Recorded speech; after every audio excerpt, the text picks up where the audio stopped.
October 17, 2004. Voting for Life in Abundance.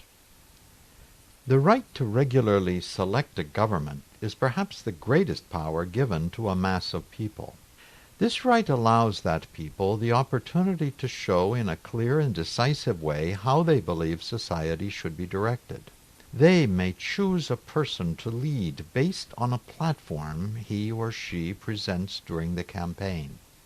Those casting ballots must, first, realize the values upon which they will cast their ballot.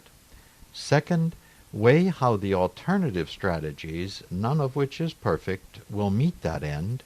And third, finally, study the candidates to see who among them will employ the best strategies. Regretfully, much of what is promised is not sincere, but is just empty words that are intended to attract votes. As Christians, we know God's values based on His plan for the world and taught by our Holy Church. Pope John Paul's teaching on the theology of the person is a great help in knowing these values. Societal values must never be in opposition to the value of each person. Some values must be maintained by each individual, and no amount of insistence by society can assure them. Civil government can, however, help to assure an environment in which they may be lived without fear or social pressure. An example of this is the avoidance of addictive behaviors. Civil government is best suited to direct interpersonal and intersocietal interactions, especially in protecting the less powerful. Fiscal policies that provide opportunities to all with special attention to the poor. Policies that protect children, born and unborn, and the aged and physically or mentally challenged. And fair trade policies are examples of activities only government can do.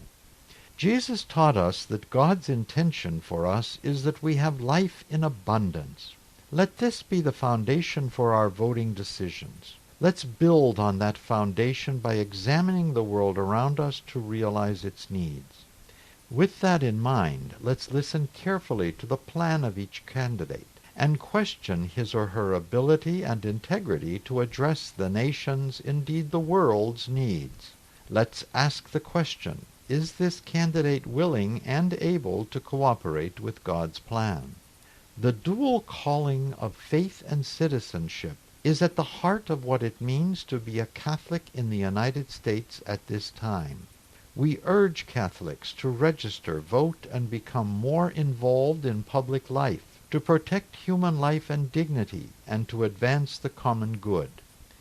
Faithful citizenship challenges us to seek a place at the table of life for all God's children in the elections of 2004 and beyond. From the statement of the United States Conference of Catholic Bishops.